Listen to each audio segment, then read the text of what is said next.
so close to election. Hamas, the rulers of Gaza, are also under pressure, largely over protests among the people in Gaza over the dire living conditions that they continually have to endure. Again, Fox's Jonathan Hunt. Israel bombarded targets in Gaza after a rocket hit a home in central Israel, wounding several people. Finally, progress in trade talks with China had investors in a good mood on Thursday. The Dow gained 92 points, the Nasdaq gave investors 25 3/4, and the S&P 500 was up 10. More news at onenewsnow.com. For American Family News, I'm Steve Jordahl. I love AFR. You say it's on the radio too? Here at American Family Radio, we know that many people find their audio entertainment in other places than the radio. So our programming is available with the AFR app on Apple and Android devices, through Amazon Alexa, and now available on Roku. I just love the podcasts. That too. American Family Radio, streaming or podcast, now available wherever you are. And we're on the radio. Darkness is not an affirmative force. It simply reoccupies the space vacated by the light. This is the Hamilton Corner on American Family Radio and Urban Family Talk. It should be uncomfortable for a believer to live as a hypocrite. Delivering people out of the bondage of mainstream media and the philosophies of this world. God has called you and me to be his ambassadors, even in this dark moment. Let's not miss our moment. And now, the Hamilton Corner. Good evening. Welcome to the Hamilton Corner here on American Family Radio and Urban Family Talk. I'm your host, Abraham Hamilton III, and I am joined, as always, by the full J-Squared contingent, Mr. Jeff Reed to my left, Mr. Jason Trost to my right, Hannah in the screening room, and we are ready to rock and roll for today's program. Several things that are happening. First, let me say this in case you are not aware. This evening, tonight at 7 p.m. Central is what I understand it to be. President Trump will be conducting his first rally following the end of the Mueller probe. I don't know about you, but I'm going to have my popcorn ready. I'm pretty sure it's going to be pretty interesting. That's happening tonight, and I'm sure some of you, many of you may want to watch that because it's going to be interesting. In addition to that, let me announce, as I have been doing, April 11th, 2019, I will be in Jackson, Mississippi with the Pro-Life Mississippi organization, Standing Firmly for Life. They've invited me to offer a keynote address, and I will do my best to respond to that request. Man, it sounds like I'm rapping. As best as I can. So you are invited to participate if you're in the Jackson area, or if you're near the Jackson area, you want to come over. I would love to meet you there. You can go to prolifemississippi.org for more information. prolifemississippi.org. In addition to that, I will also be in the Madison, Mississippi area. A lot of Mississippi things going on right about now. In the Madison, Mississippi area on April 9th at the First Independent United Methodist Church in Madison. I'll be there. I'd love to see you there. And there also will be June 20th through the 22nd. American Family Association is sponsoring the Marriage, Family, and Life Conference. You do not want to miss it. It's going to be an amazing time. It's quickly, in my opinion, becoming the event everybody should get to annually, because this is the second time we're doing it. I don't know if there was a plan. I don't believe there was a plan to do it annually when we began, but it's something that is growing. And it really, the entire desire is to be a service to the Lord's church and to equip the bride to stand firmly in this time that we find ourselves in. So you can go to urbanfamilytalk.com for more information and to register. People are registering every day, and I would hate for you to set your mind to say, hey, I want to go to that, but you don't get your registration in, because I really expect it to be capacity attendance. Praise God for that. And just in case you thought I forgot, I didn't forget to remind you of the daily encouragement. And actually, when we're talking, the scriptures today is going to include a little bit of this. As most of you are making your way from your part-time jobs to your full-time jobs, that you do so with the full understanding, the full investment and commitment to worship our God and serve him in serving the family that he's blessed you to be a part of. What you do outside of your home, I call it the part-time jobs, because that's what we do to generate an income. Most of us do that outside of our homes. What you do to generate an income is what you do part-time, because that is not who you are. But who you are is facilitated with the role you play within the families that God has blessed you to serve. So I just want to encourage you to do that well, to serve your families well. Amen. Today, one verse to start off the program. One verse, Proverbs chapter 17, verse 22. I've said numerous times, when you follow this program, understanding the scripture in context is key to understanding it and living it. Proverbs, the genre of literature there is wisdom literature. And because it is a particular type of wisdom literature, proverbial wisdom literature, you can evaluate individual scriptures, plumb the depth of them, and glean the rich meaning and wisdom that God has for you in that scripture. So we're going to endeavor to do that here with Proverbs chapter 17, verse 22. A very, very familiar proverb, and I'm going to read it now. And it says this: a joyful heart is good medicine, but a crushed spirit dries up the bones. I'll read it again.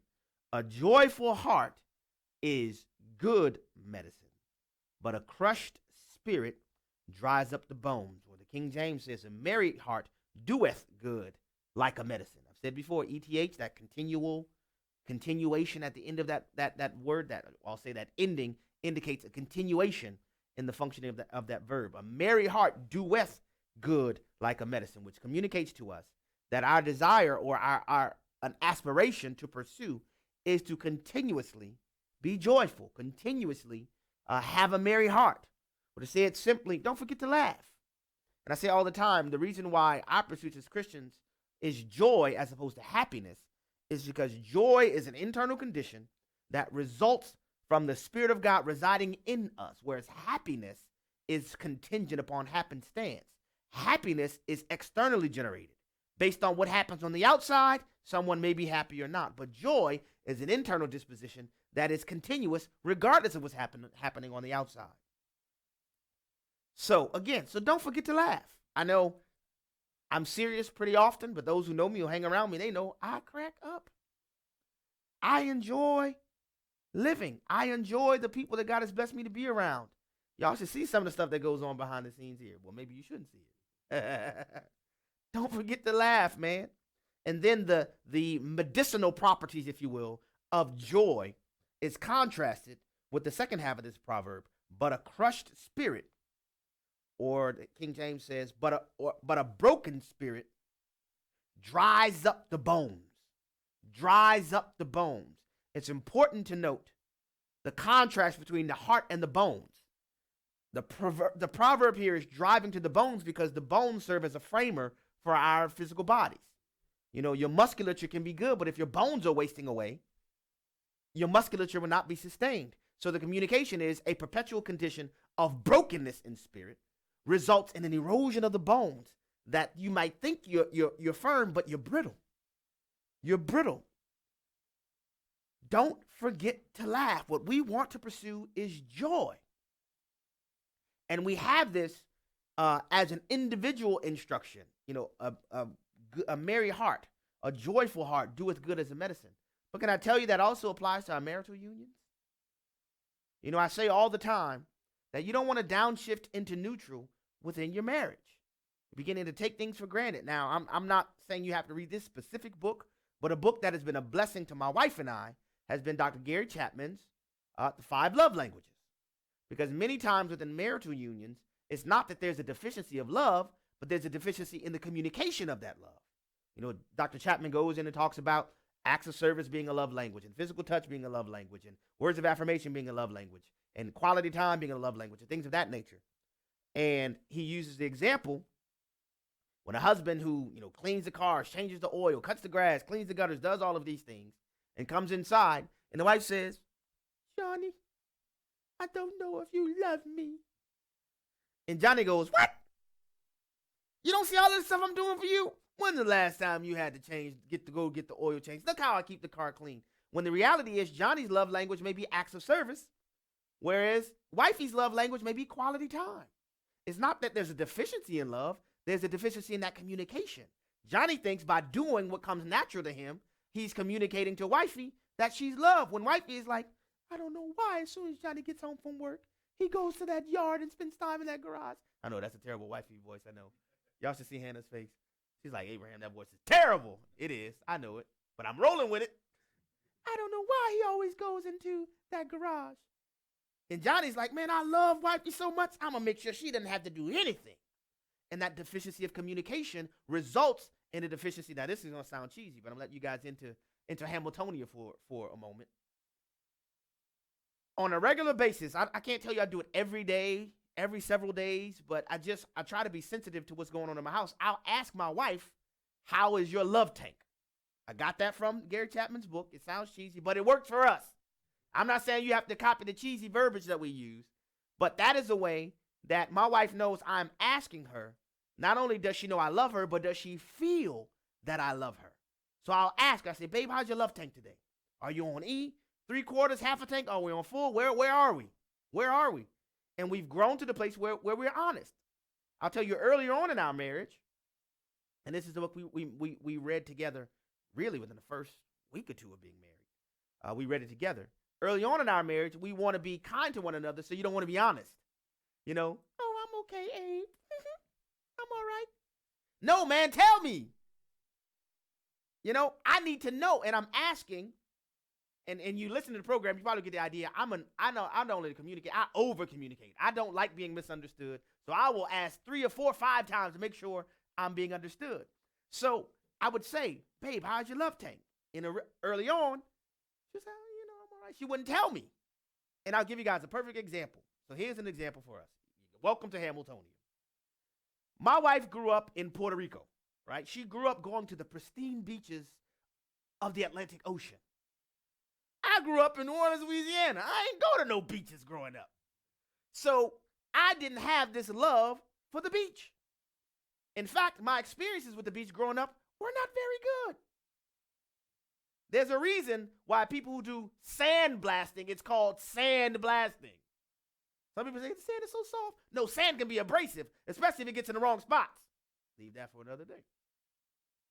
Well, early on in our marriage, my wife would mention just casually, oh, man, I sure miss going to the beach.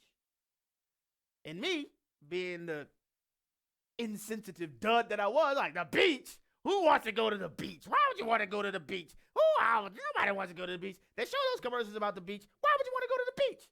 And so I'm not even realizing, but I'm crushing what for my wife is not only something she desired to do, but it was an enjoyable memory from her past. See, I didn't get that connection. Now, I'm not the fastest drawing in the West. You know what I mean? Sometimes I'm a little slow in uptake. But every now and again, she would just mention the beach. And every time, without fail, I would crush the beach. Well, one day, man, and this is sad. It took me so long to catch on to this. One day we were traveling. One of the things we enjoy is taking road trips because we get to have, uninterrupted conversation on road trips. And we were having a conversation. And in the midst of the conversation, my wife, her eyes got teary as she reminisced about a particular memory that she enjoyed between her and her siblings at the beach in Puerto Rico. And this is the first time it connected with me. I wish I could tell you. Now, my wife and I, we've been married 10 years. I wish I could tell y'all this happened like 7 years ago. I ain't gonna even lie to you. That was last year. This was a year ago. And I realized for the first time, oh, you really going to the beach is more than just being in the sun, getting sweaty. And if you haven't noticed, I got a permanent tan, so I don't need to go to the beach to tan. So my wife was like, yeah, I would mention it every now and again. I really would like to go to the beach. And I say, babe, you know what? From now on, I'm going to make sure at least once a year we get to go to the beach. Now, nothing's changed. I don't like the beach, but I love my wife. And if wifey wants to go to the beach, guess what? Abe is going to be at the beach with the abrasive sand because it's bigger than being about the beach. This is an opportunity for me to make sure my wife's love tank is full. And so every year now, I'm telling you, I wish I could say it was a long time ago. It's not. But so since last year, that was the first year, every year from now on, my wife and I take a trip, just us, to go somewhere. It could just be for a day or two to do something. And I promise my wife that I'll make sure she gets to get to the beach at least once a year. Why? Because just as individually, joy is like a medicine. Cultivating that joy within our marital union gives us the opportunity to move beyond just the monotonous routine of life, but making sure that we are cultivating the unions that we have. It's not enough to be married.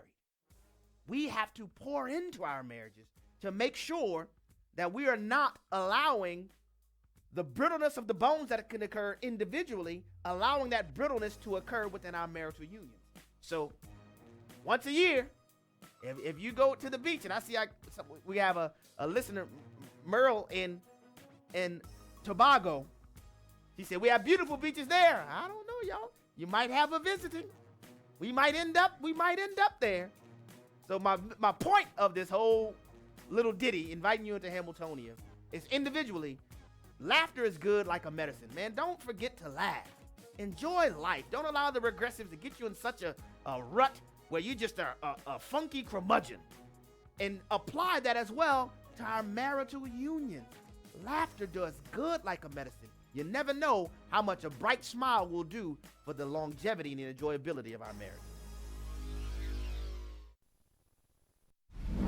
Aborted baby is given legal rights. I am Matt Staver with Freedom's Call. An Alabama man was allowed by a judge to sue on behalf of his deceased baby in a lawsuit against an abortion facility. This is the first time in America an aborted baby has been recognized to have legal rights. The Alabama plaintiff claims his girlfriend aborted the baby without his permission. In fact, he strongly urged her not to follow through with the procedure. This case is setting an important precedent. It acknowledges that unborn babies have the same legal rights as people outside the womb. This is also a strong reminder of how abortion affects more than just a mother and a child. There are countless heartbroken fathers across the country that bear a lifetime of sadness from the loss of their babies. Please pray that in America, the womb will become a safe place once again. Stay informed at Liberty Counsel's website, lc.org. Unplanned, a true story of one woman's journey across the lifeline. This is Abby. She's our newest volunteer escort. Abby Johnson was passionate about a woman's right to choose. I'm not going to apologize for doing a job that helps women in crisis. She rose in the ranks of the world's largest abortion provider. And the award goes to Abby Johnson. Until the day she saw something that changed everything. I just moved away from the catheter. They always move. That's why I do it this way. What she saw changed her heart. It was like it was twisting and fighting for its life. Changed her mind. Tiny, perfect little baby. And then it was just gone. They tried to silence her. Don't underestimate the repercussions of this. You gotta be careful. But nothing could hold her back from exposing the truth. Congratulations. You've managed to make an enemy of one of the most powerful organizations on the planet. Unplanned. In theaters everywhere, March 29th. Brian Fisher here with today's Life and Liberty Minute. Alexandria Ocasio-Cortez's Green New Deal is taking center stage again. It got its first vote this week in the United States Senate, where it failed 57-0. Not a single Democrat voted for it, and 4 even voted against it. There are innumerable reasons to be against this deal, and not a single one in its favor. For one thing, it's going to cost way too much green, $93 trillion at last count, and there's nothing new in it. The Dutch have been converting wind to energy for centuries, and the sun has been heating the planet since the dawn of creation. On top of that, CO2 is not a threat to the environment, it's plant food. And astronomers tell us that we are headed into a solar minimum, which will decrease, not increase, global temperatures for the next several decades. The Earth will be just fine until Jesus returns. Catch Brian Fisher on Focal Point, weekday afternoons at 1:05 Central on American Family Radio. Shining light into the darkness. This is the Hamilton Corner on American Family Radio and Urban Family Talk. You put your office through a lot. The police detectives, there's a lot of man hours. At the end of the day, 16 hours of community service and $10,000 to a man who makes $1 million plus a year. Would you define that as justice? I think when we look at the totality of our justice system based on what he was charged with, so all of those factors at play, he was charged with a class 4 felony, and he doesn't have a background. When I look at similarly situated people who who are charged with the same level of felony without a background. I believe in this case, justice was appropriate. Again, I didn't make the decision, but he was availed to alternative prosecution model that anybody else without his riches, without his fame, were also availed to. 5,700 people have participated in alternative prosecution cases. 5,700 people who, whether they did community service, some who've done restitution, had the same outcome. And so while it's frustrating, the nature of his offense, we treated Mr. Smollett in the same way we would treat similarly situated folks. Well. Welcome back to the Hamilton Corner here on American Family Radio and Urban Family Talk. That was the voice of none other than the Cook County State's Attorney, Kim Foxx. State's Attorney is the way that district attorneys are described in Illinois. She was elected by the citizens of Cook County, which includes Chicago, and she's their chief prosecutor for the county. Now, I'm just going to tell you guys, I didn't plan to talk more about Justin Smollett. Mama named him Justin, I'm going to call him Justin. But I came across some information this morning, thanks to Steve Jordahl in the AFN newsroom, and I said, oh my goodness, this requires a response. So, you heard Kim Foxx saying that the resolution to the Smollett affair was the product of alternative prosecution.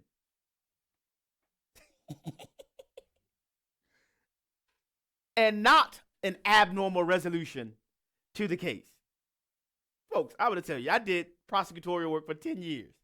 I guarantee you this is news to the defense bar in Chicago, in Cook County. And in fact, I have a story right in front of me that tells me that they're saying, what? We've never seen a case resolved like this. So just to recap, Mr. Smollett, and most of you know all of the details, but I'm going to fast forward from initially pronouncing himself the gay Tupac, who fought back after being the victim of a MAGA attack, where during a polar vortex, two men with red MAGA hats waited until 3 or 4 in the morning after he came from Subway, with his tuna sandwich, accosted him. And y'all know the story. I can't deal with that. It resulted in him being found to be a liar and him being the suspect in this entire hoax and netting 16 felony charges via indictment. Now, sometimes a little bit of this, the reality of what's occurring here can be lost in the legal terminology. Let me explain a little bit of the grand jury process to you. Okay. First of all, in most jurisdictions, almost all jurisdictions, a grand jury indictment only applies to felony cases. What a grand jury is, it is a legal procedural step that would elevate the prosecution of a charge from beyond merely the prosecutor's opinion on the matter and invite a cross-section of jurors similar to the type of jurors who very well may end up serving at a criminal trial later on in the process, where those jurors get to hear evidence presented to them by the prosecution's office, and the grand jurors make a determination whether or not there is probable cause to proceed with the charge. That's what an indictment is. It is the mechanism by which a formal criminal charge is levied in felony cases. All right?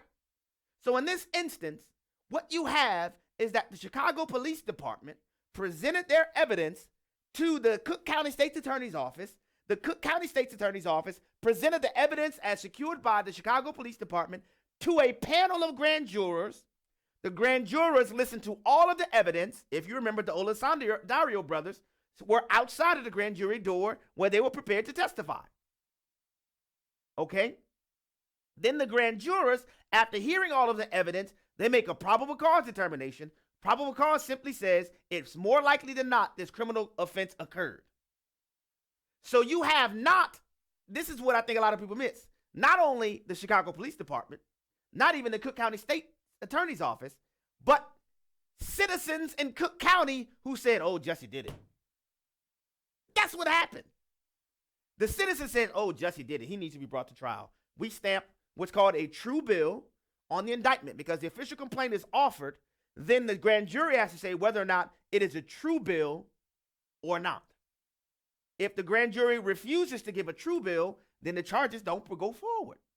But the grand jurors return a true bill, and then Jussie Smollett is hereby officially indicted. That is what happened in this case. So after all of that, the manpower, the resources expended in developing the evidence against Jussie Smollett, the press conferences announcing his charges, and one of the press conferences were State's Attorney Kim Foxx saying she recused herself from the case. Then after all of that, secretly, I have some stuff, I'm talking laughter doing good like a medicine. We're about to laugh right now. We're about to laugh. State's Attorney Kim Foxx, who announced for all the country and the world to see that she recused herself from the case, all of a sudden, Jussie Smollett's case is dismissed. And the superintendent of the Chicago Police is shocked. Prosecutors in Kim Foxx's own office are shocked. The local media in Chicago are shocked. Nobody knew this was coming. Then, to add insult to injury, not only was the case dismissed, the Jussie Smollett entire case file was sealed. Now, this is laughable. So the prosecutor's office said that the case was dismissed because Jussie Smollett did community service, allowed his $10,000 bail to be given to the city of Chicago, and so the case was dismissed as a product of a verbal agreement. That is what the prosecutor's office said. Yes, Jason, yes.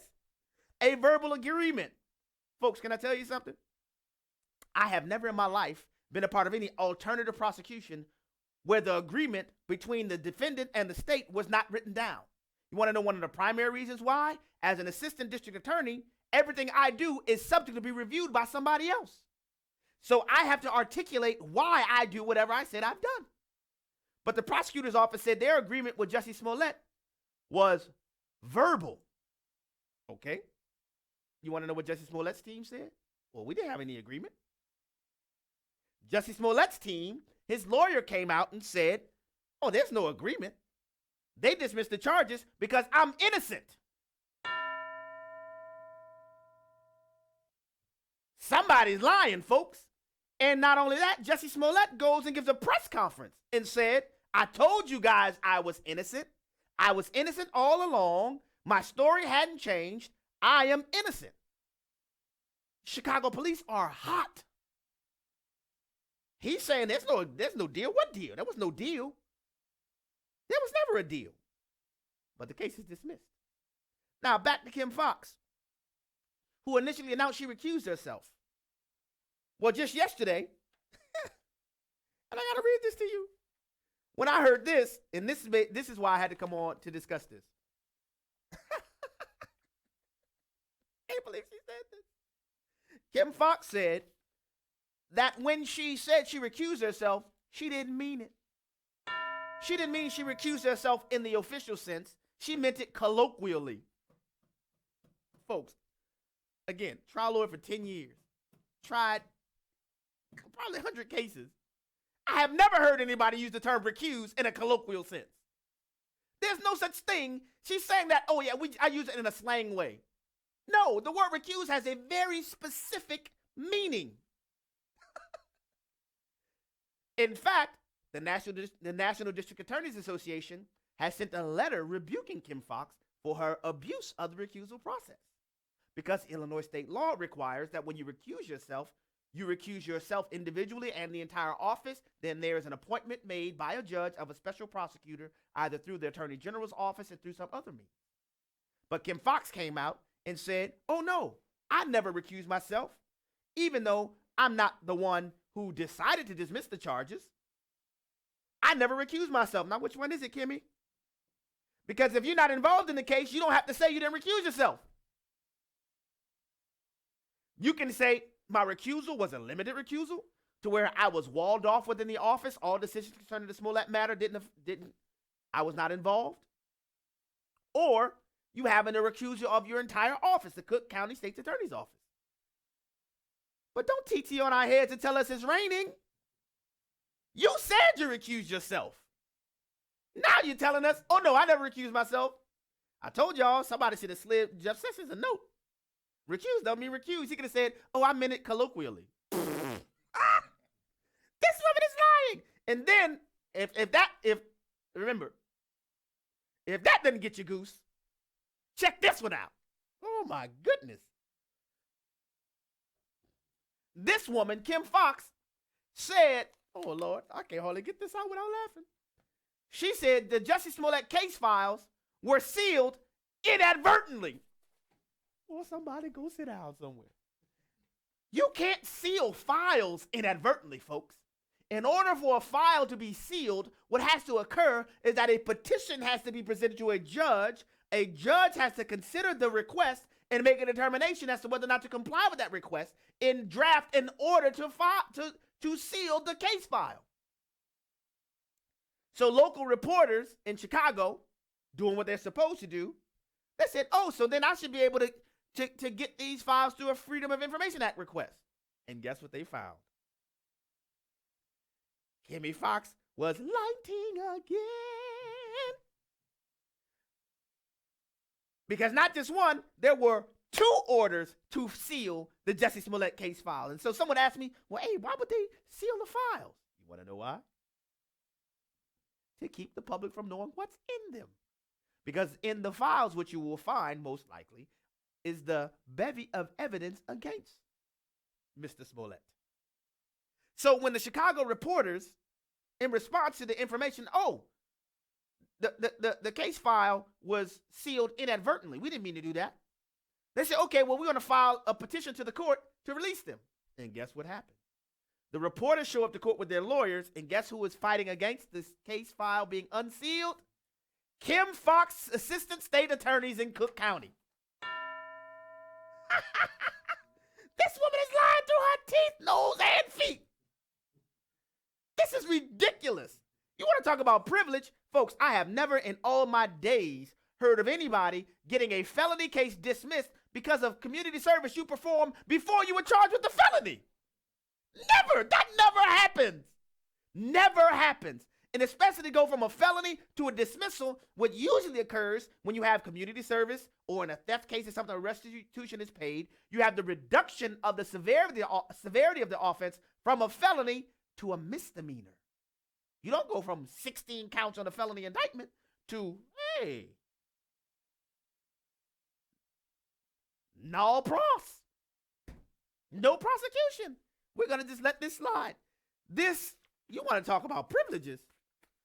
Man. Somebody want to talk to me again about how the criminal justice system is unfair? Folks, this is insane. And you know, it's not really a head scratcher for me. You want to know what happened here? Kim Foxx did a favor for her friend. That's what happened. The entire conversation about her recusing herself began because when everybody thought Jussie was a victim, that's what Kim Foxx said. I'll be charitable to her in this. Tina Chen, Michelle Obama's former chief of staff, reached out to Kim Foxx because she knows she's the one who ultimately can make the decision to dismiss the cases. Reached out to Kim Foxx. And Kim Foxx said, I'm going to try everything I can do to help you. So then, after that was exposed, then Kim Foxx says, I recused myself because I had contact with a family member of Jussie Smollett. That's why she initially said she recused herself. So for everybody trying to figure out what happened, Kim Foxx did a favor for her friend. I wouldn't be surprised if her next campaign fundraiser included some nice coin that's so stinky that you might be able to smell it.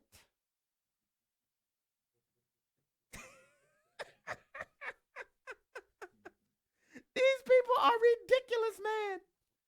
So Mayor Rahm Emanuel is hot. He said he is going to try to retrench back from Jussie Smollett the $130,000 that was spent to investigate his case. Because they're all upset. I mean, in this, I'll give you some quotes from some district attorneys in Illinois. No, Kathy asked me, could Jussie Smollett be mentally ill? Other than him being confused about his sexuality, no. He's a liar. And he saw this as an opportunity to make a come up to make some more money. I told you guys when this all happened, Jeff and Jason, they were right here. I said, Jussie Smollett's not going to go to jail. And some people are going to be upset with him for a little while, but the next thing you know, he's going to be on somebody else's show. And this whole cover-up, it gives Jussie Smollett that coverage because the district attorney's office is sticking by their lie, saying, well, this was a plea bargain where he paid the money and did the community service in exchange for the dismissal, while he's saying, no, I didn't. I didn't have a deal. They dismissed those charges because I wasn't guilty. Now, let me get back to doing my thing. Now, if you put me on your movie or your television show, you're going to have lots of attention because I was driving the news for about several months. And if you put me in your next film or next project, people are going to want to see it because you got Jussie.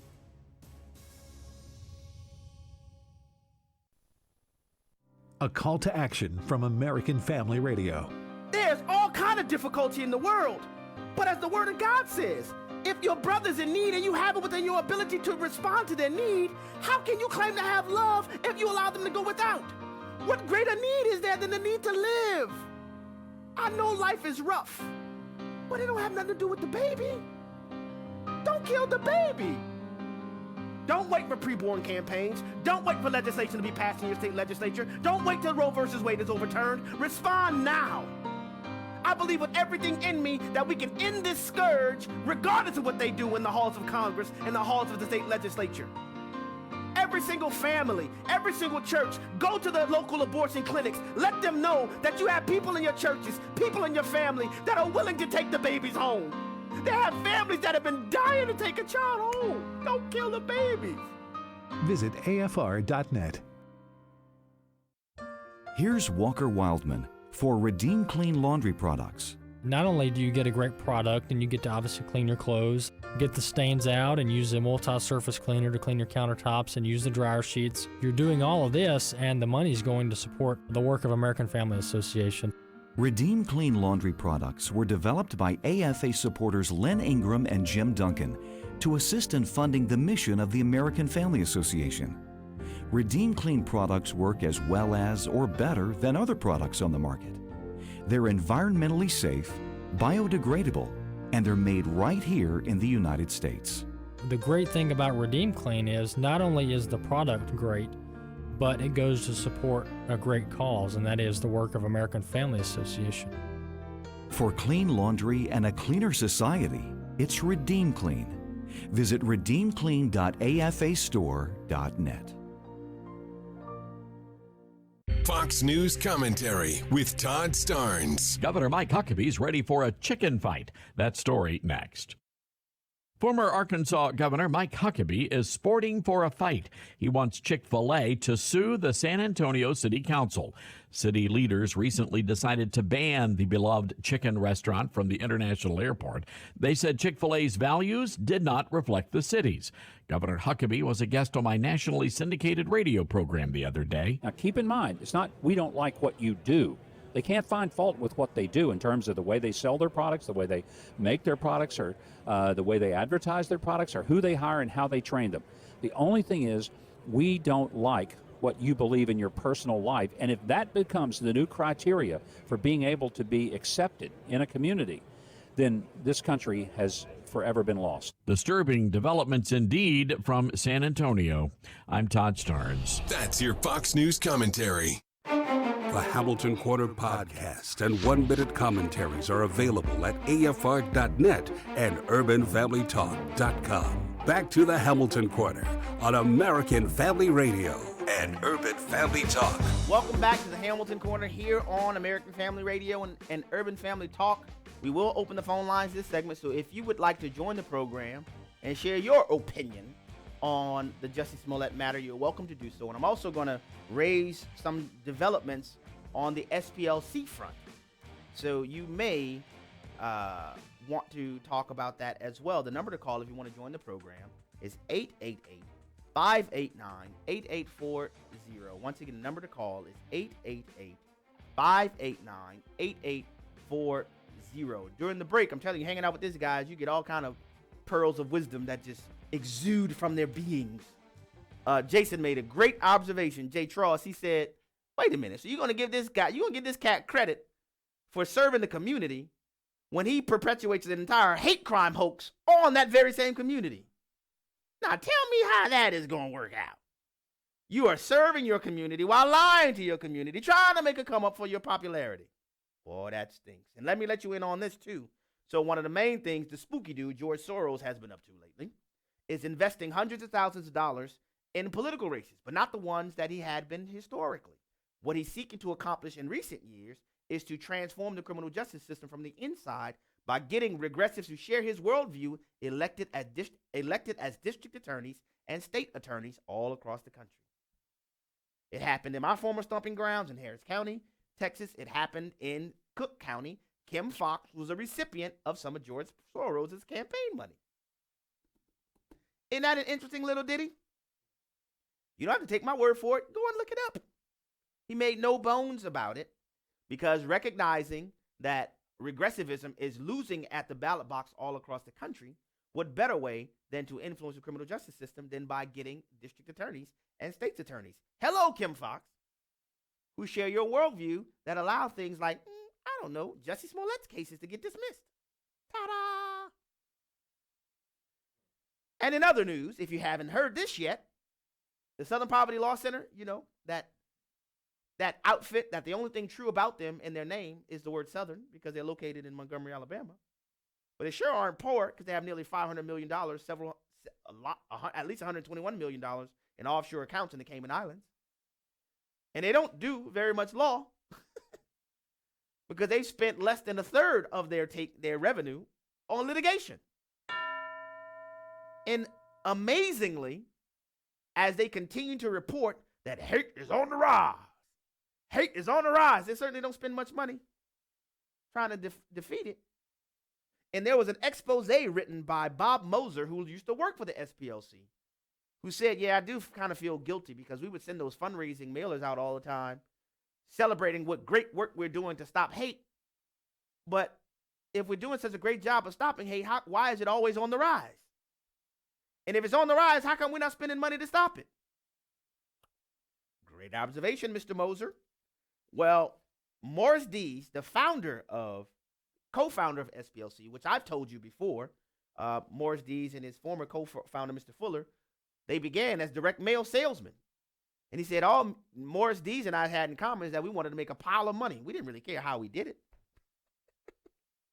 And as the Ku Klux Klan was drying up all over the country, Morris Dees, being the salesman and shyster that he is, he realized, man, I can make money off of hate. And he did.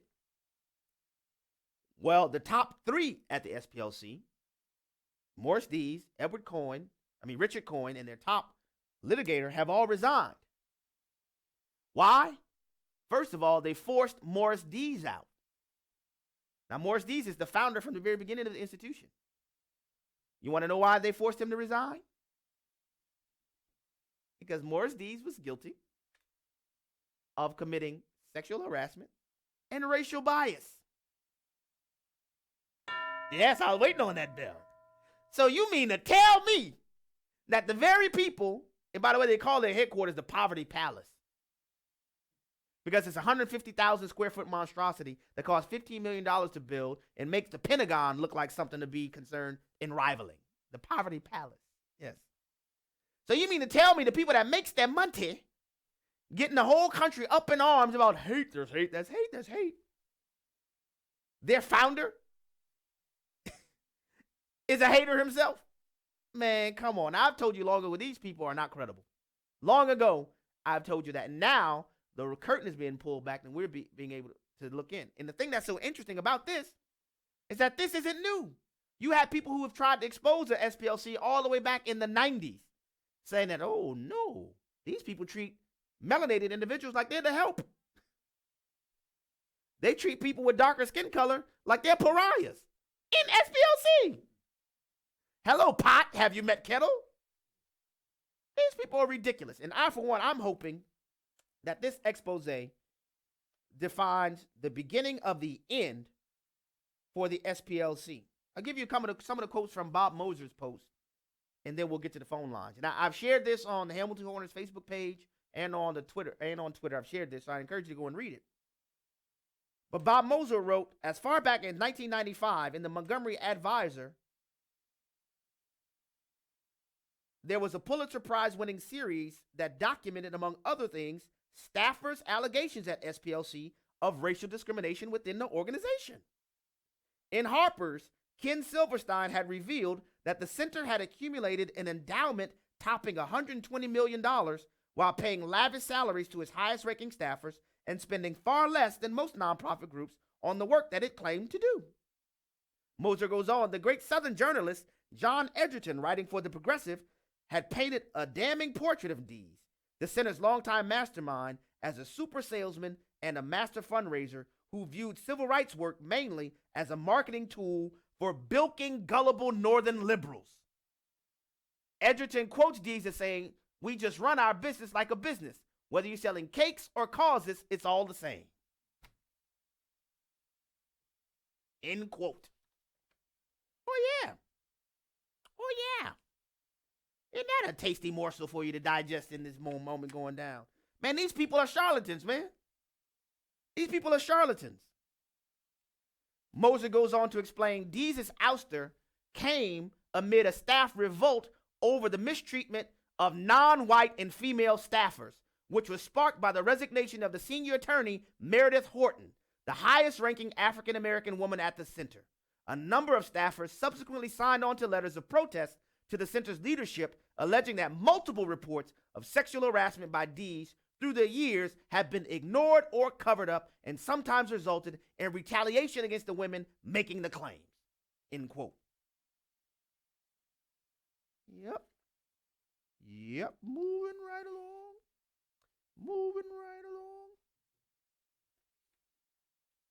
Bob Moser admitted, day after day working at the SPLC, it became evident that I was a part of a sham. Every news media outlet, Amazon, Facebook, all of these people that quote the SPLC as a beacon and an arbiter of hate and a pursuit of justice in our country, they should be just as embarrassed as the Adam Schiff and the DOJ personnel with this Trump collusion hoax. Because these people are making up hoaxes. You take any time to survey their little hate map, you recognize, man, these people ain't even talking about real people. And if they work so good, how come they always need more and more and more money? Because it's about the money. It's not about a righteous cause. And you have even secular regressives coming out and saying that, yeah, we should have blew the whistle on the SPLC a long time ago.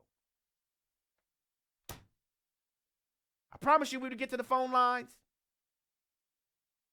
And we're going to do that right now.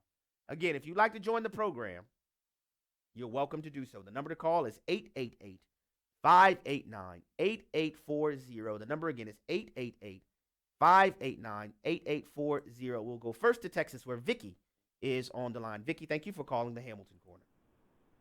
Thank you. Go right ahead, ma'am. Can you hear me? I sure can. Okay. I just wanted to say that I enjoy your show every day. I love your down-home humor. I love your biblical commentaries. You're spot on with everything you articulate to the public. This Jesse Smollett case is completely off the chain with being incorrect. Yes. You were correct in everything you said about it. And there seems like there should be something that could overturn this for the state of Illinois and the people that made the decision that he was in the wrong and should go to trial for what happened. But I worked for a prosecutor's office for a long time. I'm not a prosecutor, but I was a secretary. But I don't know of anything that could be done to undo what's been done. All right. Well, thank you very much, Vicky, for your call and your comments. There are some rumblings about the FBI investigating the Smollett case for the remaining federal implications, because there were some federal mail fraud charges that may be involved when the whole saga unfolded initially, because Justice Smollett allegedly mailed himself a threatening hate letter and tried to get attention for that, and he went to the attack hoax in response to not getting enough attention for the mailed letter to the Empire headquarters, so or studios, I should say.